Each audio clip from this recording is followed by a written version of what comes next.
c'est quelles sont les valeurs du judaïsme. Pour le savoir, il faut aller au texte, l'Ancien Testament, c'est-à-dire Deutéronome, Lévitique, les Nombres.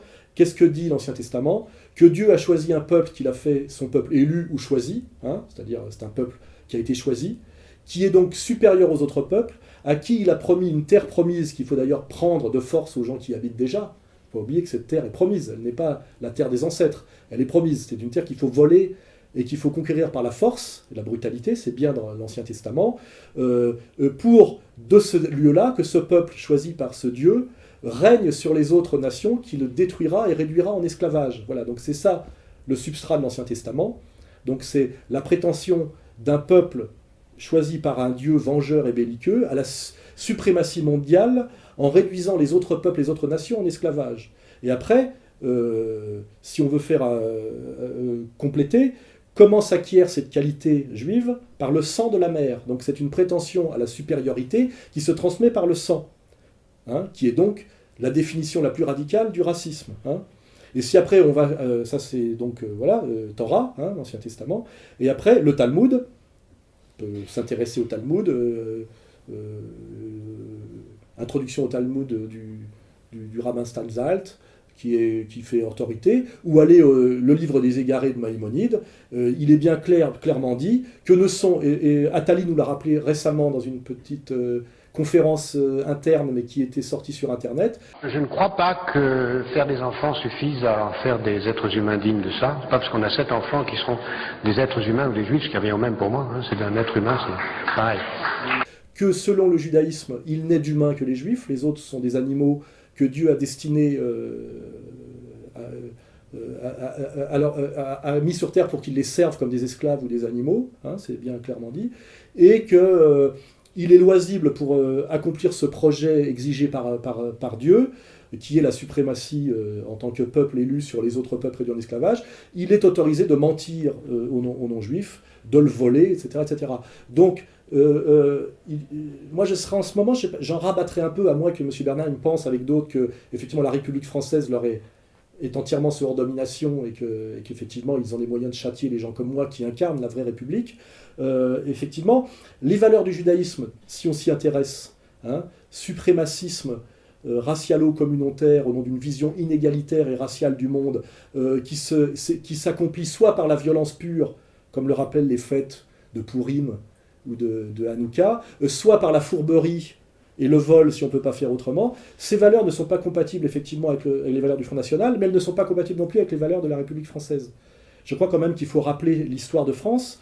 L'émancipation des Juifs a été faite en France par Robespierre, qui était la main tendue en disant que les Juifs pouvaient devenir des citoyens français à part entière. C'est-à-dire qu'ils adhéraient aux valeurs de la République, ils accédaient à la citoyenneté, et l'échange, c'était qu'ils renonçaient aux valeurs du judaïsme, on va dire que j'appelle moi talmudo-sioniste, c'est-à-dire à ce suprémacisme ethnico-religieux, belliqueux et haineux.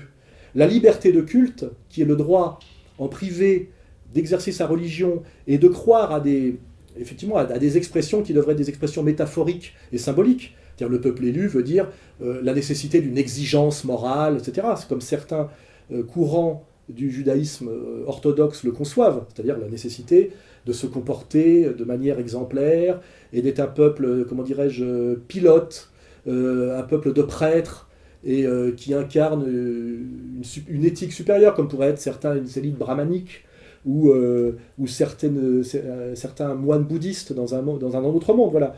Il y a des lectures possibles, républicano-compatibles, mais par contre, celle du rabbin Bernheim, qui est un sioniste déclaré, prouve bien qu'il est dans une vision matérialiste, on va le dire, racialiste, terrestre et belliqueuse du judaïsme, qui effectivement ne sont pas compatibles avec les valeurs de la République française, c'est-à-dire les droits de l'homme, l'égalité citoyenne, l'égalité raciale, etc. etc. Donc, il faut quand même être très maladroit ou très arrogant, ou penser réellement qu'on a les pleins pouvoirs, pour faire des déclarations qui sont des véritables boomerangs épistémologiques et moraux. Voilà. Comment se fait-il aujourd'hui que des membres de la communauté organisée, je parle de Bernard-Henri Lévy, Attali, ou Adler, qui disent bien qu'ils sont juifs et qu'ils incarnent le judaïsme officiel, actuel, validé par le consistoire, c'est-à-dire les religieux et le CRIF, comment c'est que ces gens-là osent dire haut et fort pratiquement sans aucune gêne, au nom du droit français, de la République française et de la citoyenneté française, qu'il se revendique de valeurs qui contredisent en tout point les valeurs de la République française, de la citoyenneté française, et même, je dirais, de la civilisation française, qui, au-delà d'être républicaine, est helléno-chrétienne, c'est-à-dire la charité chrétienne et l'égalitarisme chrétien, et le logos, c'est-à-dire la scène logique, qui est, comment dirais-je, la morale dans le concept, c'est-à-dire, effectivement, l'universalité du logos qui permet la conversation honnête et la vérité par le logos, pour promouvoir quoi? Une vision égalitaire et charitable du monde, c'est-à-dire, effectivement, nos valeurs sont helléno-chrétiennes. Voilà. Et il y a en France simplement la liberté de culte pour exercer son culte en privé. Voilà.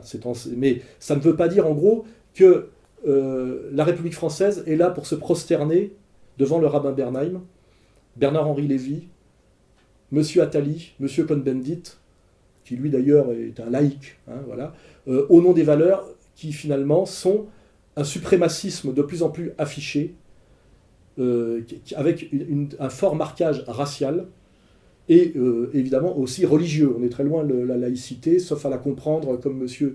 Payon l'induit progressivement. Voilà. Donc, voilà. Et j'aimerais que, à part les menaces physiques, les insultes et les cassages de gueule organisés, qu'on réponde à mes arguments sur le terrain, effectivement, du logos, de la charité, et des valeurs et de la loi républicaine. Hein, voilà. Je mets quiconque au défi de m'emmener au tribunal et de me faire perdre sur ce que je viens de dire. Hein. Ou alors c'est que la République n'est plus la République.